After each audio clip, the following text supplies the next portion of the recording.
Juvenile justice is something that really has begun only in the last century. 100 years ago, the rule was that children as young as 9 were locked up in the adult detention facilities, adult jails, with adults. Once you hit 9, you could be locked up in an adult jail.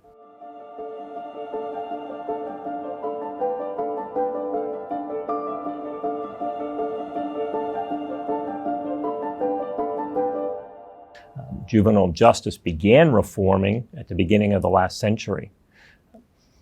One of the first was to start appointing specific special judges to deal with juveniles. Chatham County had its first juvenile court judge in about 1910. And then for the next 90 years, we went through different cycles of a little more focus on the children as children, and then things would slide back, and then more focus on children as children. When I first became a judge in 2012, it was clear to me that we were locking up too many kids. Chatham County, of all 159 counties, had the highest rate of detention and out-of-home placement for delinquent kids than any other county in Georgia. And that saddened me.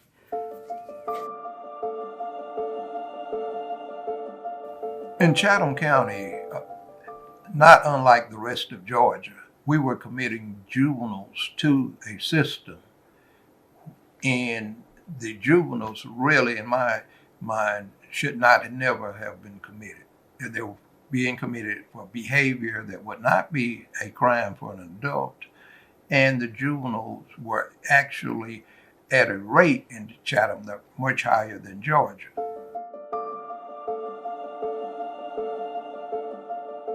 We had far too many young people being incarcerated or referred to juvenile court. That often involves students of color and generally male students of color.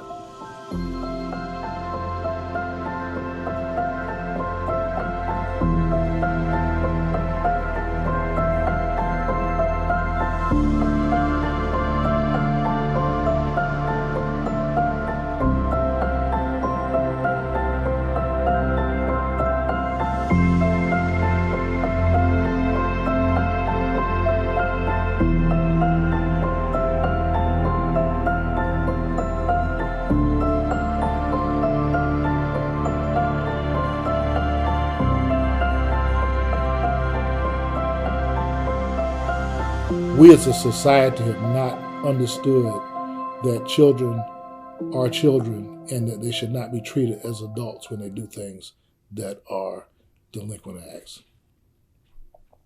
If a child comes to court and they have a trial, or as we call it in the juvenile world, an adjudication, and after that adjudication we determine that the child committed what they're accused of, we make a finding that they have committed a delinquent act. For most people, that's where it stops. They've committed a delinquent act, so now they pay the adult price. But juvenile code is different. Juvenile code treats juveniles as juveniles. It should. In 2014, the Georgia Juvenile Code was changed so that detention was not the primary focus for changing children's behaviors. The focus was addressing the underlying issues at home, in the school, and with the children. As a result of juvenile justice reform that went into effect in 2014, Governor Deal sought the assistance of the Annie Casey Foundation to provide technical assistance to local governments to help implement the newly enacted law. Thankfully, Annie Casey Foundation turned their attention quickly to Chatham County because our numbers were so bad. And I should add, being a county that had the highest rate of detentions and out-of-home placements, we also had a very high recidivism rate. So Annie Casey invited us to accept their assistance, and we did. They took us on a number of site visits to see what other jurisdictions were doing to address the problems that we identified, locking up too many kids for one, and not having good outcomes. They also worked with us in engaging our stakeholders, other persons and agencies in the community, to figure out a way to be more impactful with children in the community, whether they've committed an offense or not. So we have a priority team called Quality of Life. And within that, we measure key indicators that have to do with juvenile recidivism and juvenile data. And part of what we want to do with that priority team is to make sure that we are keeping an eye on those indicators and also working collectively with community partners who touch the juvenile justice system. My role and the school district's role was to first recognize the role that we played in increasing the number of referrals to juvenile court for school-age youth. And that was very enlightening. As we looked at those numbers, we were alarmed because we were one of the top referrers to juvenile court for school-age youth. And that made it very challenging for us. At the time of that discovery, I was serving in the role of Chief Academic Officer, and we had the opportunity then to not only examine the data, but also to make a plan to reduce those referrals. You know, I learned that Chatham County and Savannah, the poverty rate was so high. Logistically, just even things like transportation, you know, even some of the programs that we came up with, we really didn't understand how difficult it would be for some of our young people and their families to take advantage of them until we started the programs and realized our staff had to go and pick the children up. I don't have a dress code in my courtroom. You know, most judges expect people to come to court dressed, what I've heard some say, appropriately. And again, because of poverty, because of lack of good transportation, public transportation, I have parents who sometimes have to walk from the bus stop, you know, different bus stops, or have to come straight from work. I have children who, with their families, are living in hotels. So I quickly realized having a dress code could result in families coming to court and being sent home because they weren't dressed appropriately. And I just didn't see that there was a need for that when the family and the child is in crisis, and that they probably were doing the best that they could just to get there at the appointed time. I had one family, I was told it took them 3 hours to get here from their neighborhood in Windsor Forest on the city bus. 3 buses between wait time, travel time. It was a 3-hour one-way trip to the courthouse.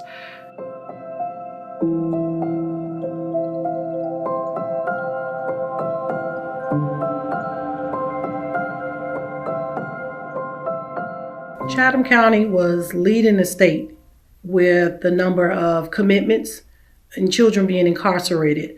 In Chatham County, we have a facility, a 100-bed facility here, and many times that facility was well over capacity.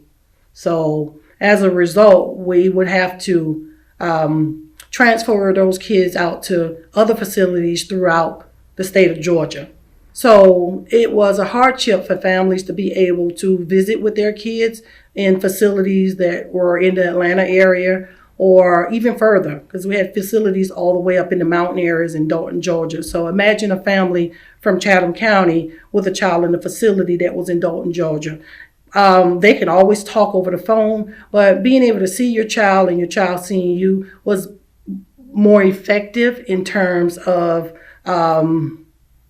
keeping that connection to the family, but also giving the child some hope that they have some support at home. Through a process of discussion and goal setting and collaboration, we came up with what we call 3 SMART goals, ways to address issues that we saw that affected children and their relationship to the juvenile justice system. One that we set was called community conferencing. In community conferencing, we realized that a lot of things that are referred to the court as delinquent acts are really just disputes among people that could be settled other than going through a court process, labeling a child a delinquent, and really placing them on a downward path for the rest of their life.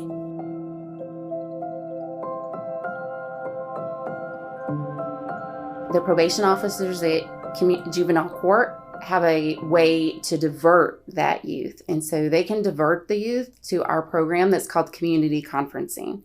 So we bring the youth, their family, the people that have been harmed, and any other support resources that we find that youth may need. It may be a mentor, it may be more information for the parents about housing. We bring all of those support resources together and we create a circle. And so the Mediation Center has a facilitator that facilitates everyone coming together and helps go through a process. How has everyone been affected? What would you like to see different? And when they all come together and create an agreement about how they can move forward in a better, more positive way. The youth may say that they'll agree to do so many hours of community service. They may say that they're going to become involved in some pro-social activity. And so as part of that agreement, we track and help the youth move forward with that plan that they've helped create. This also provides an opportunity for that person harmed to talk about how they were affected. And so in this circle, they're able to be vulnerable and share, and what an impact that makes for the youth to be able to hear how someone else was affected by their actions. So that youth is able to take accountability and really have a transformational experience because we've created this circle in which they can come together and talk about what's happened.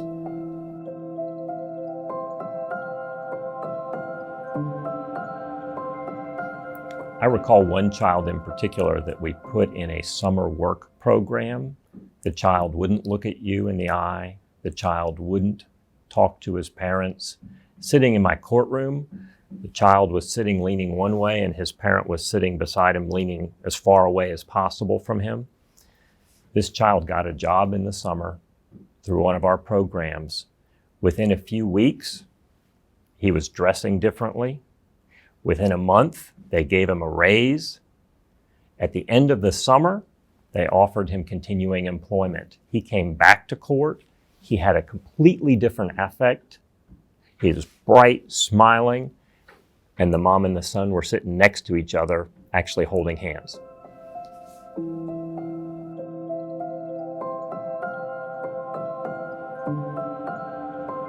Children come to juvenile court for delinquency matters, meaning those are cases that are crimes if they had been an adult, and also children in need of services. Those are cases or charges only children can be charged with.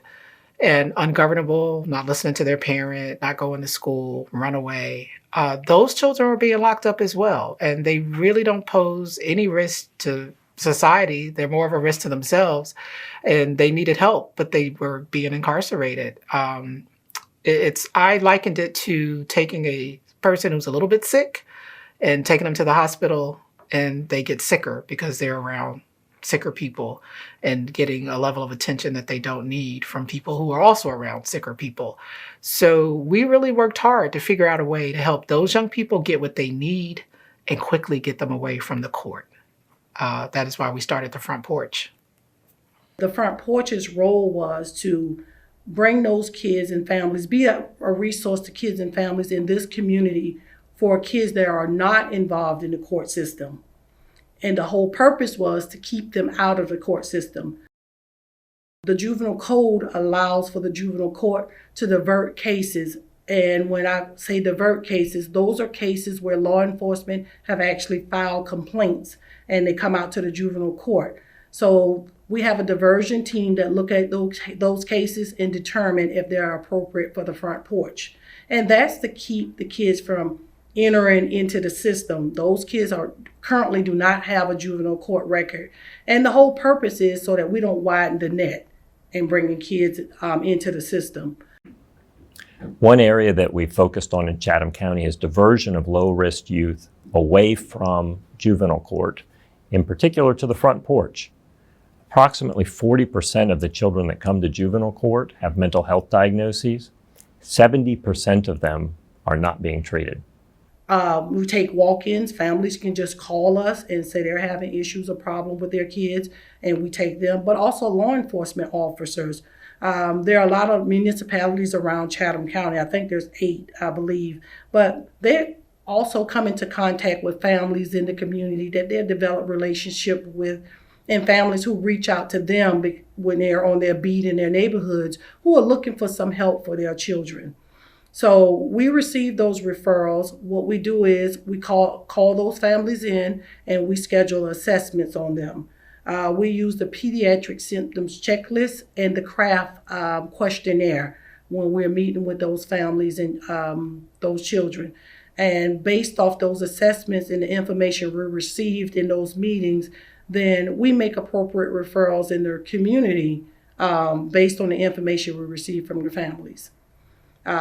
We keep cases open for at least 90 days, and we case manage those cases, making sure that those families are connected to the referrals that we sent them to in terms of resources in the community. But we also assess the family to determine how they're doing, how the kids are doing, and to determine if there are any continued needs for that family. Sometimes if the only tool you have is a hammer, then everything looks like a nail. So if the only solution that you know of is to make a referral to juvenile court, that's what you do. So we've built in a system that allows us to recognize problems and then make referrals to an agency or several agencies that allow us to get to the bottom of that problem, to find out what's the best solution, not necessarily referring students to juvenile court. There are some instances where referral to juvenile court is appropriate, but in most instances, the problem indicates that there are other solutions that are necessary and more appropriate for dealing with the situation at hand. We work very closely with the public school system and with either the teachers that make direct referrals, school resource officers actually make referrals to us as well, and actually the social workers. So we are also receive our largest number of referrals from the school board, which is a no-brainer. It makes sense because kids spend most of their time in the school system. They spend more of their time in school. So a lot of those referrals come to us, and we're able to keep those kids out of the juvenile justice system.